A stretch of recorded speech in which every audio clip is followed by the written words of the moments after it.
I just killed a louse! Better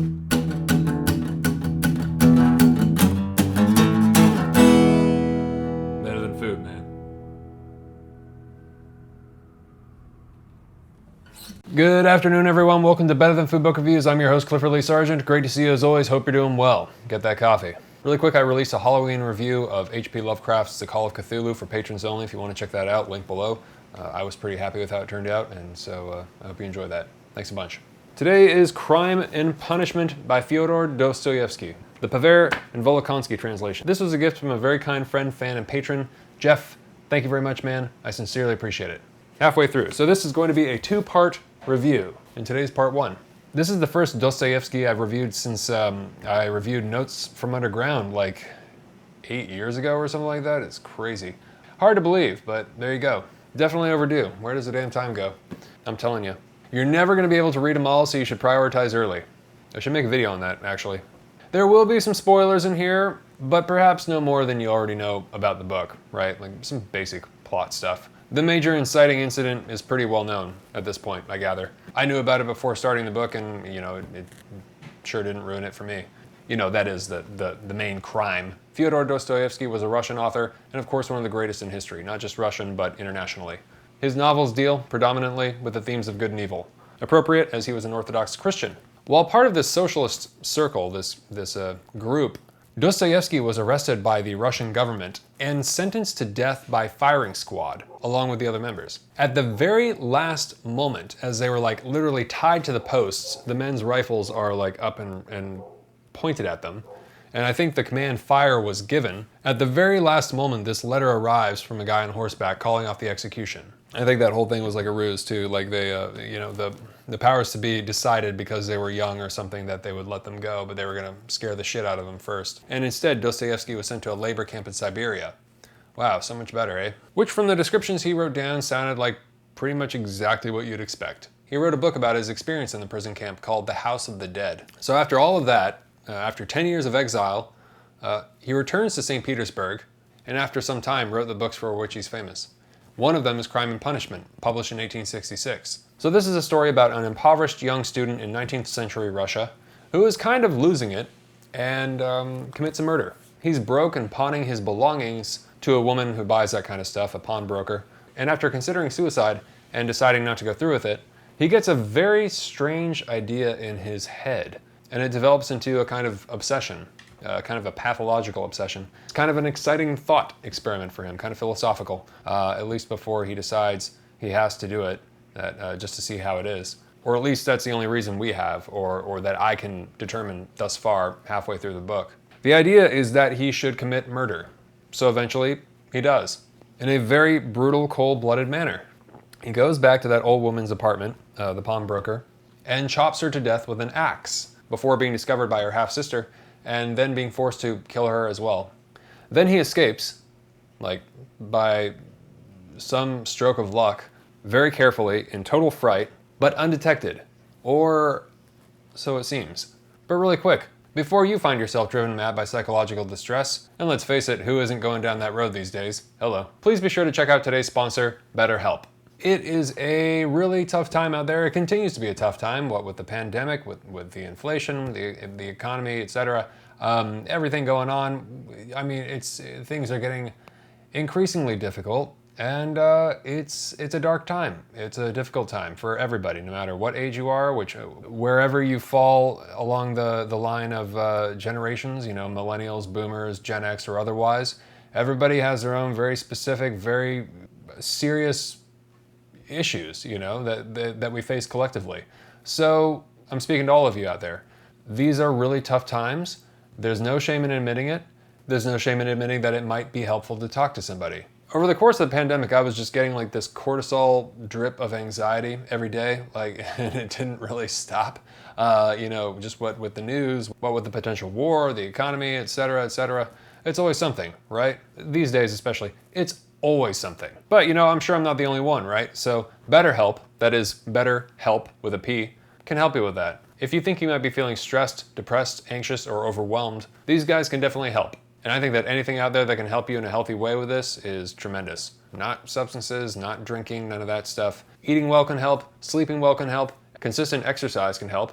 Yoga can help. Took that up again recently, really enjoy that. And therapy can help. It never hurts to take care of your mental health. BetterHelp offers licensed therapists who are trained to listen and help you. You can talk to your therapist in a private online environment at your convenience. There's a broad range of expertise in BetterHelp's 20,000 plus therapists network that gives you access to help that may otherwise not be available in your area. All you do is fill out a questionnaire to help assess your specific needs, and then you get matched with a therapist in under 48 hours. Then you schedule secure phone and video sessions.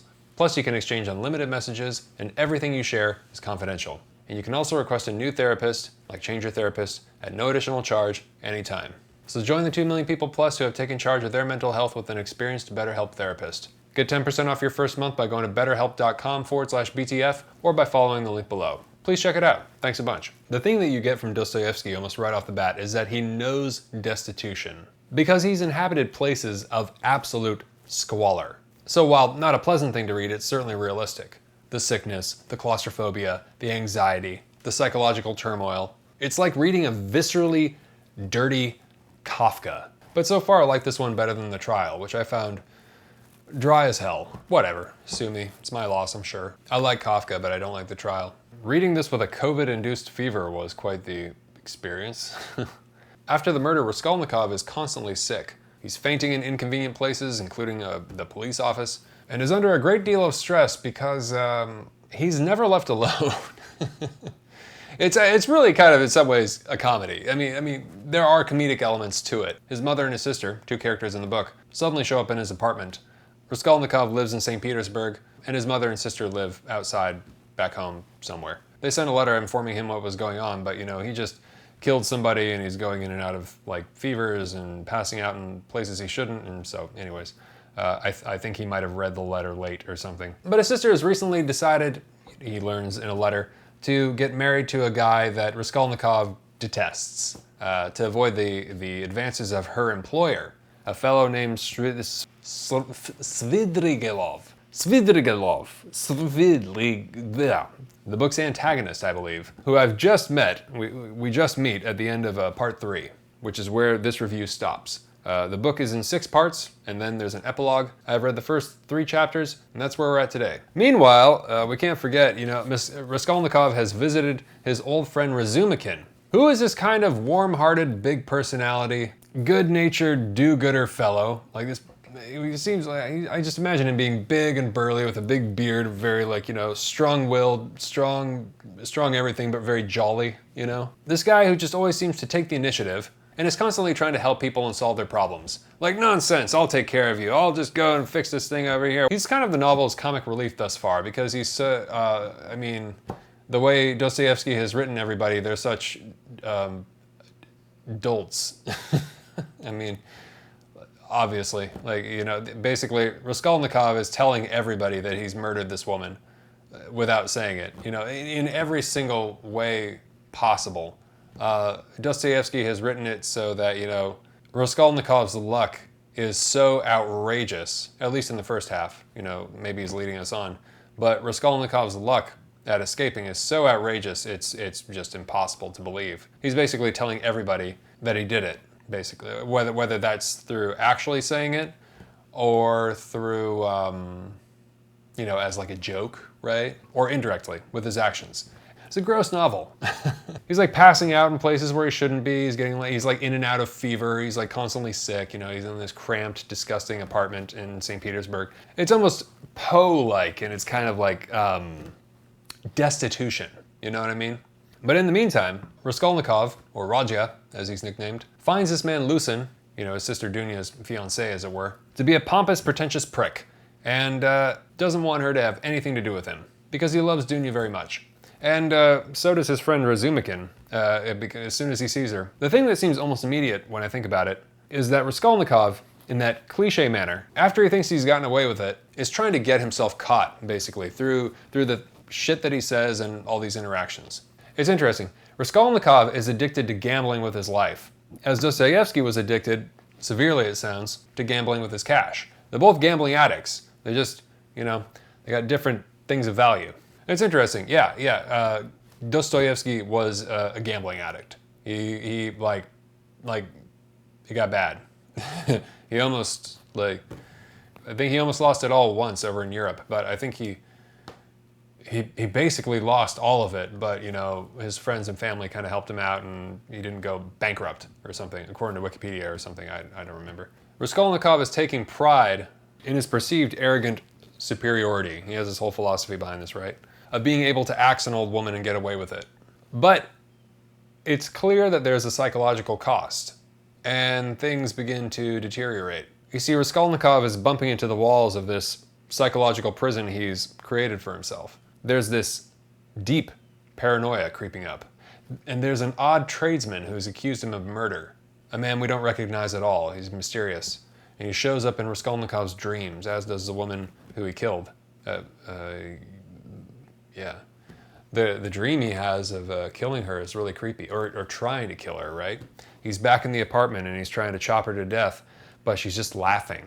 His axe blows don't do anything. She's just bent over, has her head in front of him as he's trying to hit it, and she's just laughing. And it's creepy stuff, you know. It is a disturbing book. You know, it's weird. Raskolnikov doesn't always do bad things, which is probably why, you know, Dostoevsky has succeeded in making him so realistic. Sometimes he's quite kind and empathetic. Suspiciously, maybe, but, you know. Like he meets a drunk in a bar one night. An older man who tells him his life story, this alcoholic, and confesses that he's basically worthless, and worse than that, and has drank his family's money away. So much so that his daughter has resorted to being a prostitute in order to earn money for the family. And later in the novel, Raskolnikov sees the same man, in his dying moments after being trampled by a horse carriage. And he takes the man back to his house, or he tells them to take the man back there, and he follows them, with the man's impoverished family in total distress, and Raskolnikov gives them all the money that he had on him that was given to him by his mother. So there's this ambiguity in Raskolnikov's actions, right? His life seems to be composed of experiments like this. Raskolnikov justifies the murder after having developed this philosophy, which he actually writes an article about in the book, and he tells this guy about it, which is how we understand where he's coming from. He justifies the murder thinking about the sieges and conquests of Napoleon, for example. One of the examples of men that he chooses, the superior men, historically, right? Wherein murder is justified, you know, for the greater good. Men of a certain caliber, intelligence, and ambition. And, you know, it's interesting because we do that. We just accept that being, you know, who we are as these citizens of these certain countries, and we allow that. We operate on the same level, right? Well, if so-and-so, you know, if they kill a whole bunch of people, well, they're doing it because for X reason, like, they're special. Whereas Joe Schmo goes and shoots another guy down the street, well, that's murder. Okay. Says who, right? Humans are very fickle the way they justify murder, right? It doesn't take much. It really doesn't. It doesn't. I mean, it's disturbing. There are 1,000 different ways I could digress, but I'll keep going here. Well, let's say the lawgivers and founders of mankind, starting from the most ancient and going on to the Lycurguses, the Solons, the Mohammeds, the Napoleons, and so forth, that all of them to a man were criminals, from the fact alone that in giving a new law they thereby violated the old one, held sacred by society and passed down from their fathers, and they certainly did not stop at shedding blood either, if it happened that blood, sometimes quite innocent and shed valiantly for the old law, could help them. It is even remarkable that most of these benefactors and founders of mankind were especially terrible bloodshedders. In short, I deduce that all, not only great men, but even those who are a tiny bit off the beaten track, that is, who are a tiny bit capable of saying something new, by their very nature cannot fail to be criminals, more or less, to be sure. Otherwise, it would be hard for them to get off the beaten track, and, of course, they cannot consent to stay on it, again by nature, and in my opinion it is even their duty not to consent. In short, you see that so far there is nothing especially new here. It has been printed and read 1,000 times. As for my dividing people into ordinary and extraordinary, I agree that it is somewhat arbitrary, but I don't really insist on exact numbers. I only believe in my main idea. It consists precisely in people being divided generally, according to the law of nature, into two categories. A lower one, ordinary people who are, so to speak, material serving solely for the reproduction of their own kind, and people proper, that is, those who have the gift or talent of speaking a new word in their environment. The subdivisions here are naturally endless, but the distinctive features of both categories are quite marked. People of the first, or material, category are by nature conservative, staid, live in obedience, and like being obedient. In my opinion, they even must be obedient, because that is their purpose, and for them there is decidedly nothing humiliating in it. Those of the second category all transgress the law, are destroyers or inclined to destroy, depending on their abilities. The crimes of these people, naturally, are relative and variegated. For the most part, they call, in quite diverse declarations, for the destruction of the present in the name of the better. But if such a one needs, for the sake of his idea, to step even over a dead body, over blood, then within himself, in his conscience, he can, in my opinion, allow himself to step over blood, depending, however, on the idea and its scale. Make note of that. It is only in this sense that I speak in my article of their right to crime. Right. That's Raskolnikov talking about an article that he wrote with this guy, wherein he developed this theory, right? This theory of superiority, moral superiority, being justified in killing, certain men being justified in killing. And he forces himself to dissociate. He didn't possibly kill a human being. He killed a social louse. That's his word. Hell, he's doing society a favor, he thinks. It's not funny, but I'm laughing because I discovered, as I do when doing the research for these reviews, that, well, there was, you make discoveries, and there was a film, that an adaptation that was shot in 1993, I think, starring, as Raskolnikov, none other than, I kid you not, Crispin Glover. And Vanessa Redgrave was his mother. And the police officer who's hunting him down is played by John Hurt. And, honestly, it might be worth watching just for that. I didn't watch it because I watched the trailer. And it was hysterical because it's like... It's a young Crispin Glover of that era, early 90s. And he's just like, I just killed a louse! And it's supposed to be a modern day adaptation too. So it's like, I love that guy. But yeah, it was it was shelved. The film was shelved for like 10 years in some legal issue, and it wasn't able to be released. So it didn't come out until like 2002, maybe 9 years, I don't know, something like that. But if anybody's seen it, let me know how it is. Let me know if it's worth sitting through, because that sounds like a doozy. So, where does this all go? Nowhere good, I'm sure. We shall see. I'm excited to finish it up. I've been reading this since June or something, taking it in very, very small pieces and stopping here and there to finish up shorter works. It's interesting to do that with a book. Pick it up, put it down, think on it for some time. I think the only thing that gets lost is the full impact if you were to plow through it in like 3 days or something. But honestly, for me, Dostoevsky is just way too long-winded in this one for that to be a possibility for me. I can't do it. I think I just fatigued myself after the first 2 chapters. That being said, what I didn't realize about the book is that it reads like pretty much a straight crime thriller until around page 100, when the murder actually occurs. Or at least it often felt like that to me. It moves pretty quickly, but then it gets bogged down in some other stuff. But yeah, up till like page 100, there's like the buildup of tension and the sense of dread. Everything is kind of mysterious. The city, everything feels kind of oppressive. His like sickness, the city, just his mental condition, just the kind of squalor that he inhabits mentally and physically. St. Petersburg too. You gotta just think about that kind of weather, man. The truth is that paranoia is the main mental element that plagues Raskolnikov, right? At least in the first part. Not quite guilt. I suppose you could argue that it's guilt, or the paranoia is a symptom of the coming guilt, but he's not feeling super guilty at first. He's really quite smitten, and he's like, he couldn't be happier, basically, that he got away with it. He's feeling quite good about himself. He's also ill constantly throughout, and manic, as if his brain is literally rotting from poverty and sickness. So the book has this whole pervasive tone of absolute degradation, right? It's a really hideous novel, kind of in the same vein as Knut Hamsun's Hunger, Grey book, and much shorter. Very similar tone and atmosphere. It's just about this guy starving in Oslo in the early 1900s, I think, maybe even earlier. The kind that just makes you want to shower, right? You start to wonder if you yourself aren't coming down with something. And I did. I came down with the thing of the era. So better than food? Not yet. We'll see. Probably will be, but so far I'm kind of like, it's all right. It's not particularly well written. It's all over the place. It's goofy, kind of overacted, so to speak. Especially with Razumikin, this guy, anyways. I'm not sure how else to put it. It's kind of like melodramatic. Dostoevsky is clearly intelligent, but the book and the narrative are kind of like spastic and like painfully long-winded. But maybe he was kind of a spastic guy. I mean, that's the impression I get. And you definitely get that feeling reading Notes from Underground. But the thing about Notes is that it was short. You didn't feel like you were trapped in a 3x3 closet with this raving lunatic. It's like being trapped in that taxi with Martin Scorsese in the back in Taxi Driver. You know, the guy who's gonna murder his wife. He won't shut up about it. He makes Travis Bickle look like a positively, you know, sane individual.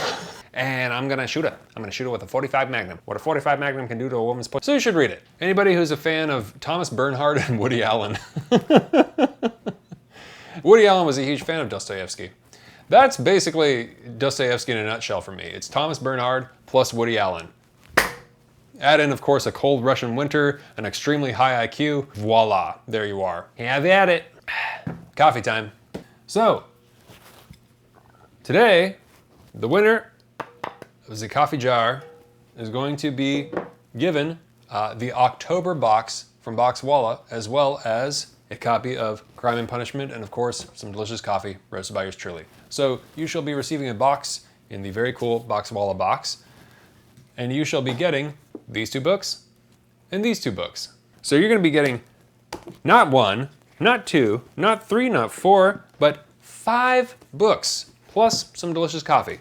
This is just because Boxwalla is awesome, and because I want it to be yours. So, there you go. And I hope you enjoy them all. For those of you who are new, thank you very much for stopping by and watching. I take all the names of the patrons on Patreon who have donated $5 or more per video. I place their names in this mason jar, and for every review I do, I pull out their name, and whoever's name I pull out is sent a hard copy of the book I'm reviewing, plus a bag of coffee, roasted by yours truly. And the coffee is delicious. If you'd like to get in on that and help support the show, you can go to patreon.com/books-are-better-than-food, or click on the link below in the description and donate $5 or more per video, and I sincerely appreciate it. Thanks a bunch. For donating just $1 or more, you'll get access to all the Patron-only reviews, including the recent one I did of The Call of Cthulhu by H.P. Lovecraft, which is like I think that's my favorite horror short story of all time. You'll get access to that, plus all the other Patron-only reviews, and all the cool stuff listed below. So, please check it out, and thank you very much. Thank you very much, all the patrons, and best of luck. Okay, here we go.